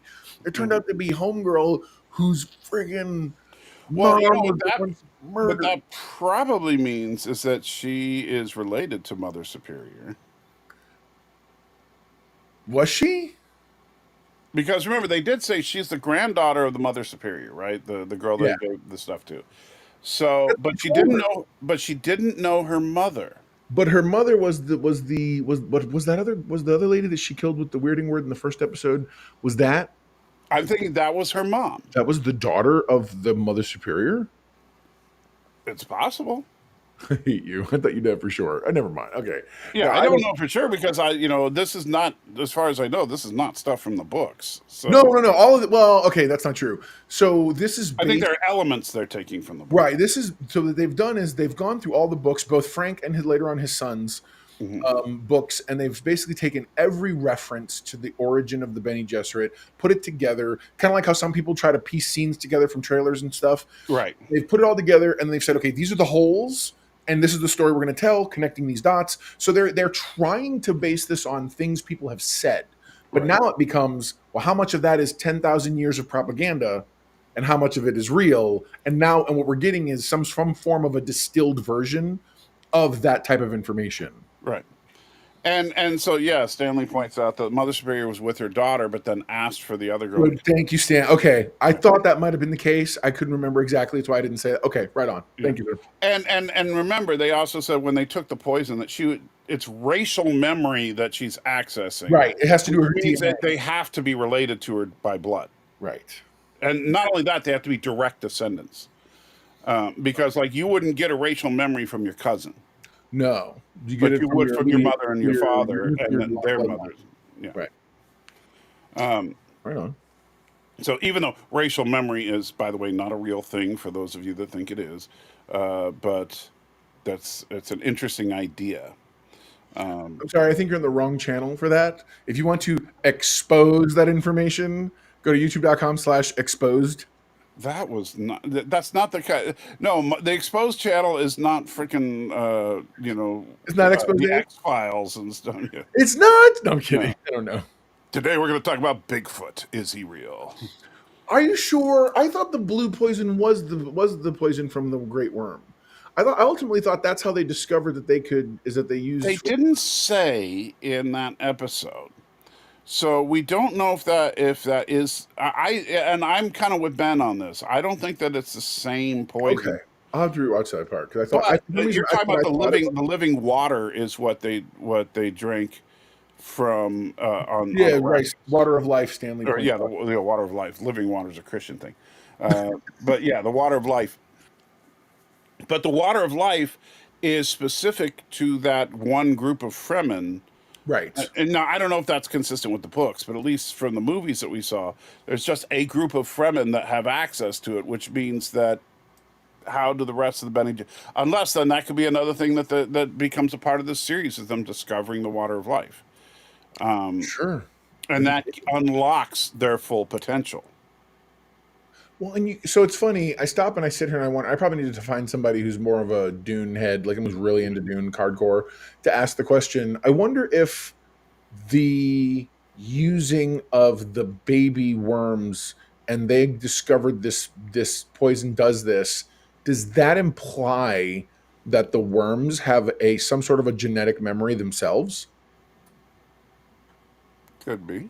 Because I'm just, and again, I know they're quote unquote mindless creatures, so to speak, but or are they, or are they just vastly like, okay, like, is that why they stop in front of Paul? Not Right. because they know, because he's special, but because they also can see the future of events and things like that, and somehow are like, oh, we're supposed to like, Well, if their blood can cause people to be able to see the future, it would make sense that they can see the future. agreed. And I've never heard that talked about, so that's brilliant. I Right. love that idea. And keep in mind the spice is also a byproduct of the worm. Yeah, it's called poop. Yeah. Well, is it poop or is it just decomposed worm? That's a great question because I don't know. Because Ooh. the closest we got, like in the David Lynch film, he said the spice is the worm is the spice. So that to me makes it sound like if a worm dies, it decomposes into spice. Interesting. That's how I took it. Sure. But like what I'm thinking of is you also have in the classic Dune that it was risky for Paul to drink the water, Right. but not for his mother. And his mother was already a Bene Gesserit. Right. Yes, she was full blown. And so it seems She was like part of the breeding program. Huh? She was part of the breeding program. Right, but so was Paul technically, although she, broke the rules by having a son. Right. But but what I'm thinking is, okay, why is it deadly for men to drink the water but not women? Well, that could be like, and then flip over to the Hey, Tristan, thank you for stopping by, brother. Have a good one, Tristan. You flip back over to this show, and when they give her the poison does in fact kill her. At the end of the episode, remember, it does actually. Does it? See, I don't know if it killed her or not. Did it? I got that she was, but maybe it did. Maybe it did. I don't know that, but I feel like nobody was like, "Oh my god, I can't believe she's dead." Like it was so, and maybe they'll open the next episode with, "Oh my god, I can't believe she's dead." Well, it's like when you lie there not breathing with your eyes open, I think that you're dead. I don't know, man. I've seen lots of crazy things in these sci-fis. Somebody goes in and you find out a few seconds later, she's, after the fact into the next episode or whatever. Well, I know it can happen, but at the same time, I think she's dead. But they were also talking about the insane risk of this poison. Right. That this poison, you have to focus your immune system to basically fight off this poison, or you will die. There were, as far as the water of life, I didn't get the feeling that women would generally, Bene Gesserit wouldn't generally be at any risk in taking it, but men were not allowed to because they die every single time they've tried it. Right. Well, it also might be because men aren't normal. Men didn't have that history. Right. So like, But that's where Paul Atreides becomes the chosen one, is that he's the one man that can drink the water of life and truly unlock the warrior potential of the Bene Gesserit. See, Ben One Eye points out in the book when Paul took the water, they thought he was dead. It's interesting. I didn't know that. But remember, Paul's mother warned him that every man that's ever taken the water has died. There you go. And so just eat that turkey slow. It's full of them bones. They're having a conversation. Okay. Well, you highlighted it. I thought I there know. was some meaning to it. No, just pointing out every now and again, our chat has interesting stuff they talk about, so I thought I'd highlight it. Oh, F them. Oh, sorry. Just Sorry, like Anson Mount, my just inner like your Anson hero. Mount came out for a second. I don't know what happened. So, yeah, so I think that I think Ben and One Eye is right. I think it's a different poison. But I also think that there's more, there's basically, I think we're going to see the development of the water of life. We're going to see the development of the prophecy for Paul. And I think that the not Channing Tatum is going to convince them that they Not need. Channing Tatum. I forgot you said that last time. Yeah, isn't that his name? That's awesome. It should be. It is now. It's homie who's in Atreides, Yeah. the one who broke up with the princess. And then it would further make sense that if not Channing Tatum, so if he is an Atreides, then it would make sense that they figure there's something about the House Atreides, and that might be why Paul. Hold on, I'm sorry. House who? House Atreides. You're like, I noticed that you're I enunciated it more. enunciating every one of those Atreides. Atreides. I was like, hey, right on, man. It could be right. What do I know? Yeah. All I know is these shows. So I think there's something there. I think Fair enough. No, that's fair. That's totally fair. It would make sense that if, in fact, this guy's an Atreides, and so they like, okay, maybe another Atreides in a future generation can help us, or that could be like what inspired Paul's mother to try. Right. I feel like when it comes to these shows, I feel like I'm definitely of the mind that I'm enjoying this because I don't know everything. Mm-hmm. When it comes to this, I've never been a Dune person, big hardcore fan. Like I've never read the books a lot of times. I've never read the books. So like I know that and I know that Ben, when I pointed out, there's other people out there who are very deep into the lore and the books and stuff. I'm sort of enjoying it on its face value to learn these things. The same way, like with Game of Thrones, I didn't even know there were books before the first season of Game of Thrones aired. And then I found out, there's books because people were mad because things were. Did the brother and sister screw in the first book? I don't know. I guess I don't know.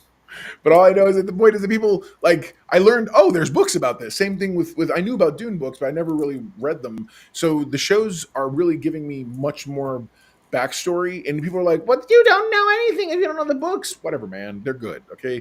Denis Villeneuve's doing the Lord's work. He's creating the stuff, and I have creating this version of it, and I'm down.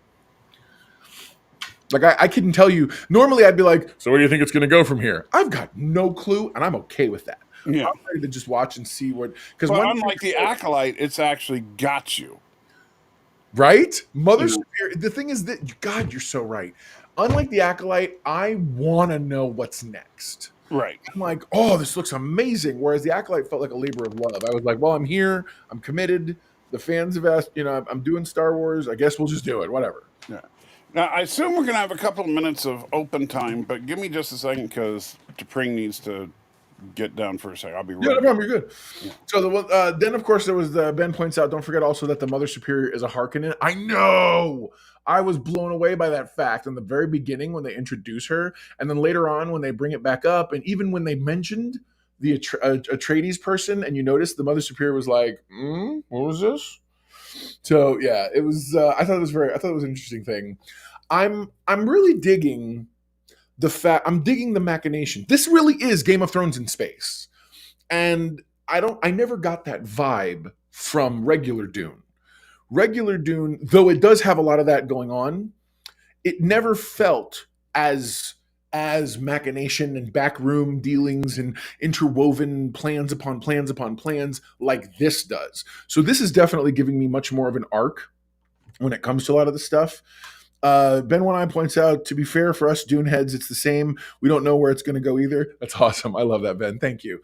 No, I appreciate that. I would love to kind of see. I need to probably consider picking up the books at some point, or at the very least, finding a really good audiobook that I can listen to while doing other stuff. Because I do want to know a little bit more about what the backstory is. I know that Comic Book Girl 19 did a long time ago. She did a Dune read Dune book club and the whole bunch of stuff, but the videos are still on her channel, youtube.com/comic book girl 19. And she did a whole thing about Dune, and where they went through 3 books or something.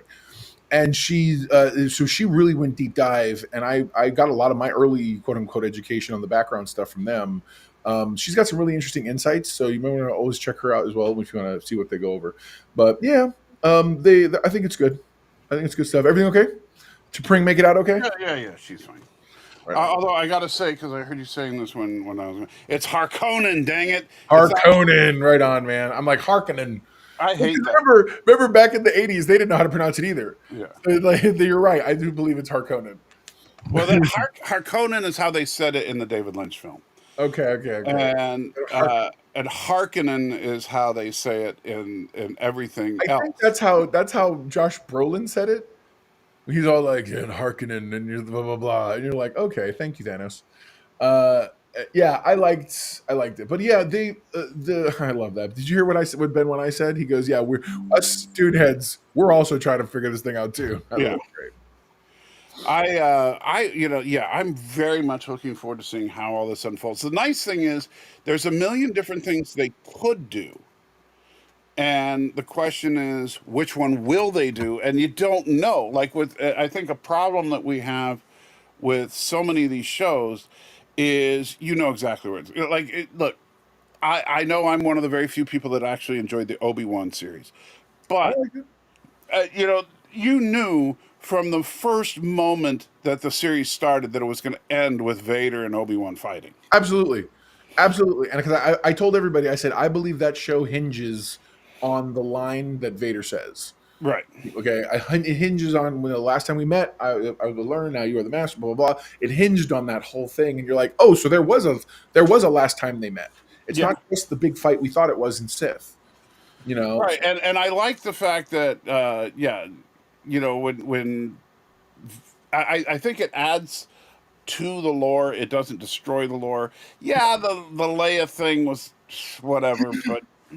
They needed, agreed. They needed something to get things going, and they couldn't very well have Luke get involved because Luke was completely ignorant of everything. Didn't even know who Ben is at that point. Obi-Wan Kenobi. I wonder if they mean old Ben. For real. No, that's exactly how it should be. Yeah. I don't know Joseph Stalin, but old Ben Stalin lives down there. That's right. Yeah. Oh, Lordy. I don't know Joseph, but I know Joe. Yeah. What? Yeah. Well, no, but it's not even like... So, did he think Obi-Wan was a pseudonym for Old Ben? Since... I could see that. Obi-Wan, Old Ben. I could see that. Yeah, except that he wasn't old when he... No. First started, so... Well, I mean, technically, compared to everyone, compared to children, every adult is old. Yeah. Seriously. My kid thinks that my kid's 2 years from being 20, and she goes, oh, yeah, I'm getting old. And I was like, I'm sorry? I almost spit my coffee. Yeah, my daughter said that. I wanted to hit her. But yeah, I think about the Family Guy. I'm not a fan of the Family Guy show, but I love the Family Guy Star Wars things. Yes, and wonderful. One of them was like their version of that scene was Luke goes, Obi-Wan Kenobi. I wonder if they mean Obi-Wan Kenobi that lives over there. That's hilarious. And like literally he's pointing. It's like right over there. Yeah, it's Obi-Wan. Right on. Oh my goodness. I tell you what, it's been a good weekend. It's been a good week though, and a good weekend. So, hey, look who's there. Darren Wagner shows up in the clutch. Wow, that's a name. Thank you for joining us, sir. That's pretty jacked up there, Darren. I gotta say, that's What? I think did he say he says salty? Oh, I didn't see it. Sorry. you didn't see that. Nope, didn't see it at all.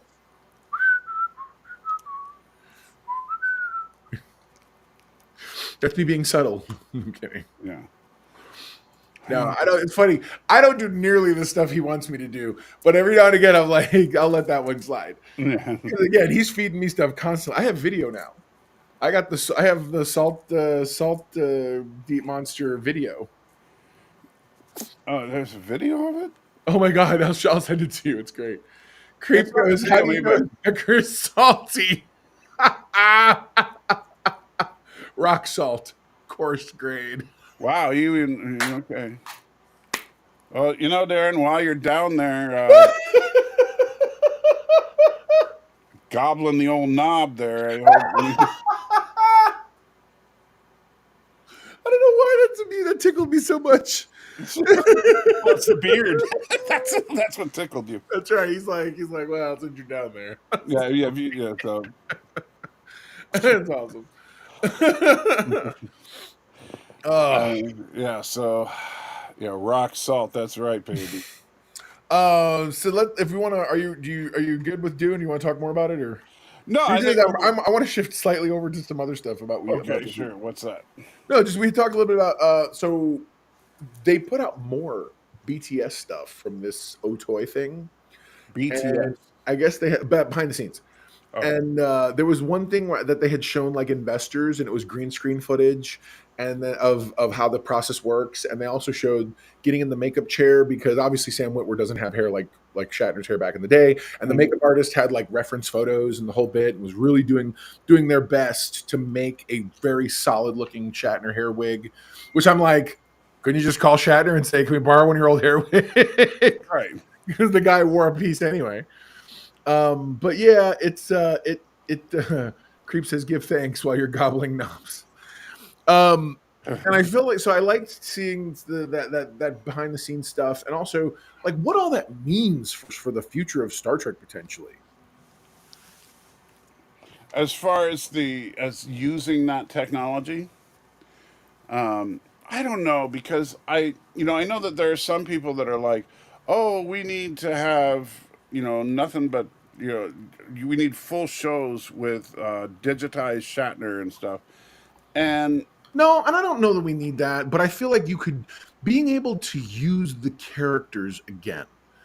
So, like, even if you're going to show us something older and whatnot, don't get me wrong. Mind you, I don't think you have a place for that. I think if you're going to do it, you got to do it the way we talked about. Because, for instance, I like what Strange New Worlds is doing. And I don't know that you can have a universe where you have two sets of things going forward. I think you do a great triple timeline style, I'm not being funny, style episode where when you want to try to bring things together, maybe multiverse it to try to bring it all together again. And you then absolutely use something like this and have like the old crew and the old bridge on a screen, kind of like we talked about with Next Gen, or with Lower Decks, having a live action version that's only on the monitor. Right. I think that you could totally do that. No, I think that would be fine, but I just don't want people to start thinking that we should do entire shows based on CG characters. Which, by the way, besides the fact that it just seems a little creepy to have a bunch of dead people be your main characters, it also I hate you so much. Well, I mean, look, it's kind of creepy. You got nothing but dead people as your cast, okay? Yeah, but can you imagine Will Wheaton having to do an interview with dead Kirk? Yeah. But besides that, it's also insanely expensive. Like, you cannot do an entire. Why do you think? I know everybody hates She-Hulk, but if you look at the She-Hulk series, why do you think she spent most of the time as Jennifer, not as She-Hulk? It costs money. Yeah. Well, then also notice Otoy's these videos have all been 2 minutes, 4 minutes. Like there's nothing, and then people put them together. There's nothing that's like, here's a 30-minute episode of a thing. It's like it's all small pieces. So right. And even then, it's like they try to cheat away as much stuff as they can. Like they purposely try to show Captain Kirk from the back a lot or from a distance so that they don't have to use the digital tech. But can I tell you what worked really well for me? The moment when Kirk's walking through the garden and they just focus on his hand, I don't know why, but I believed that was William Shatner. It might even have been.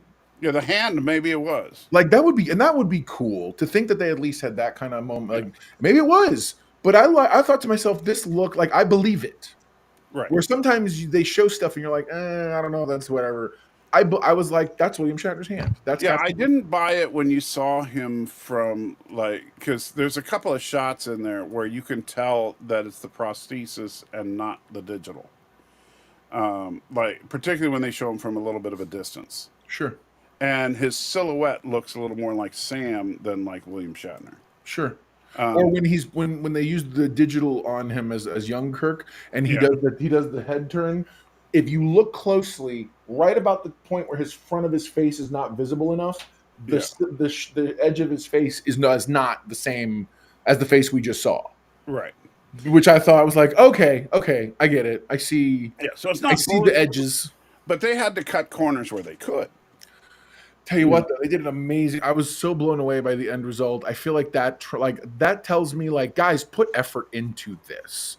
Now you give them the resources of, say, Paramount, and I think you could do something plausible, especially when you're looking down the barrel of Disney with de-aged Luke, and now you potentially could de-age Kirk or whatever. You know what I mean? I feel, and they're both essentially the same thing. It's some form of I feel like deepfake is not respectful enough, but this digital prosthesis technology, at its core, it's doing the same thing, and I feel like. I hope this isn't some sort of a weird run up to an arms race of how soon can we get these things to be a certain type of thing, you know? So I don't know. Well, like I said, I'm just torn on the idea that look, I'd rather they move forward for the most part. They can use this tech for the occasional scene, the occasional guest spot, if you will. I just don't want this to become the standard. Okay, that's fair. That's my fear, is because you know what? There are plenty of great young actors that can play new parts in Star Trek for generations to come. No pun intended there. And so there's no need to keep rehashing those old scientists. No, I agree with that. Yeah. How long till James Cameron doesn't have to deal with actors at all? Yeah, James Cameron would be very happy with nothing that it did. I feel like we've sort of gone into, no pun intended because of the content we're talking about, warp when it comes to like James Cameron was like, it took us 20 years to get technology enough to do the next Avatar movie. And it's like, you don't even need that much anymore. Right. You don't need actors. You don't need like. Come on, James, do your thing, bro. You got the blue. You got the blue people. You do AI voices and algorithms to do the animations and yeah. I mean, after all, you're just. It's not like you're telling any compelling original stories. So just show us cool blue people, and apparently people will plop down $1 billion for it. So why not? Absolutely, and I think that's brilliant. Yeah, well, James Cameron, definitely a conservative. That's awesome. It's like, you want to be a conservative? Give him a whole lot of money, okay? And be like, guess what? Now we're taxing you. Yeah. So, but he's a smart, like that's why he made all those woke movies, like Terminator and Aliens, because he's like, yeah, I can cash in on this whole woke thing. Ben, when I asked, by the way, wasn't he supposed to have made 3 new Avatar movies? Where are they? Not that I'm dying to see them, but still. Avatar 2 and 3 are in production, or Avatar 3 and 4, I should say, are in production. The 3 actually, I think 3 comes out either next year or the year after. Yeah. I think 2026. Yeah. And they're all being filmed at the same time. They're doing a Matrix. They're all being filmed one after another together. I think they're giving them like a month or 2 off, but otherwise they're running through everything.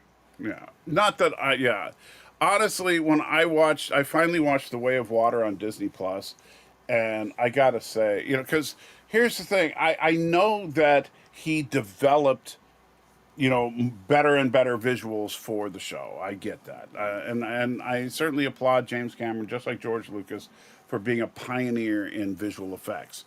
That being said, Avatar 2 the story sucked just as much as Avatar. It's the same story.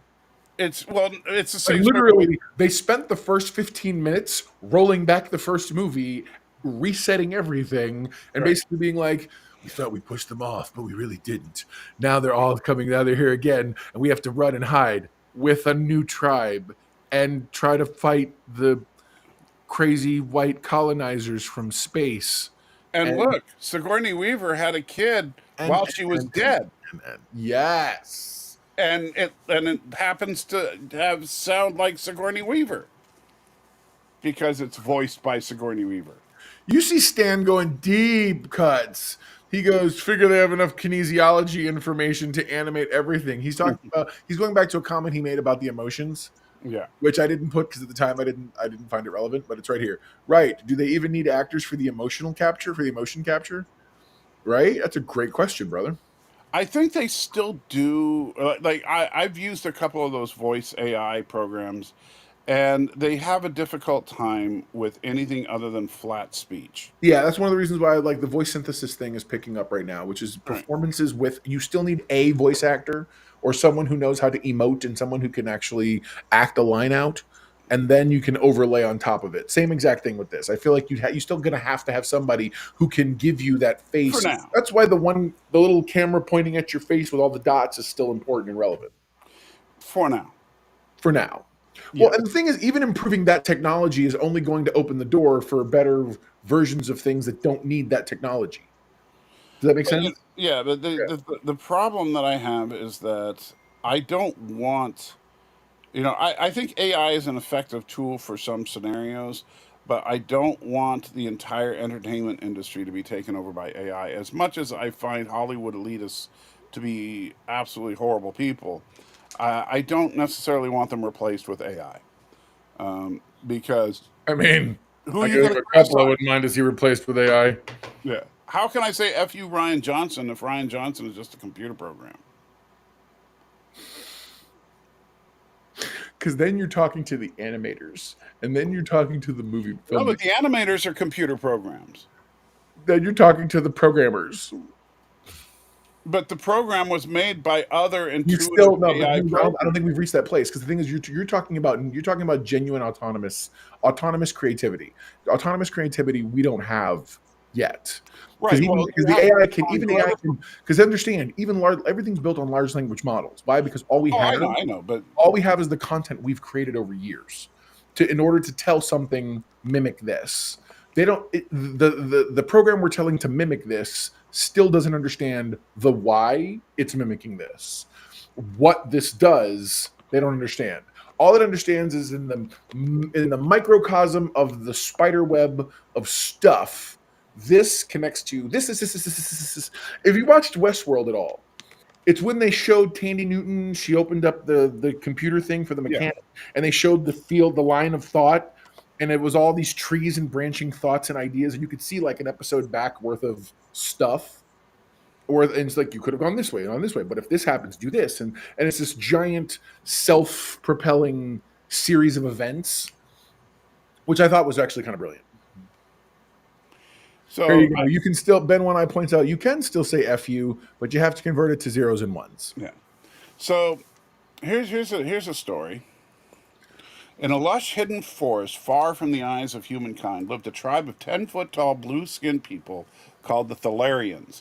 Their skin was the color of the deep ocean waves shimmering in the moonlight, and their hair flowed like silver streams of water, catching the sunlight as they moved through the trees. They were not like any humans, nor were they like the creatures that roam the forest. They were the guardians of the forest, protectors of its ancient secrets. Now that's the opening paragraph of what I prompted ChatGPT with. Tell a story about 10-foot-tall blue people living in a forest. Tell me that doesn't sound like Avatar. Tell me a story about a 10-foot blue people tribe, or tribe of. They're the protectors of the ancient secrets of the forest. They're the guardians of nature. It's Avatar. Yeah, I guess I could see that. Yeah. You're right. It's not. It isn't incredibly original, but no offense, they're basically telling the quote unquote colonization myth. Yeah. How can Hollywood use AI if all the actors are non-binary? Thanks, Creep. It's a good question. Ba-dum-bum. Pum is right. And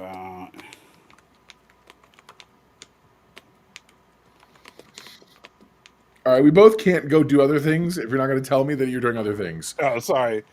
Because we both go do other things. We're briefly, I had to answer a text message real fast. Oh, okay. And all of a sudden it goes dead quiet. I'm like, dang it.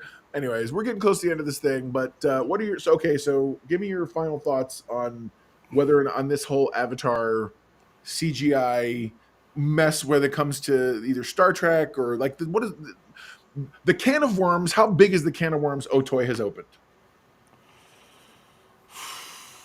I don't think that the can of worms. I think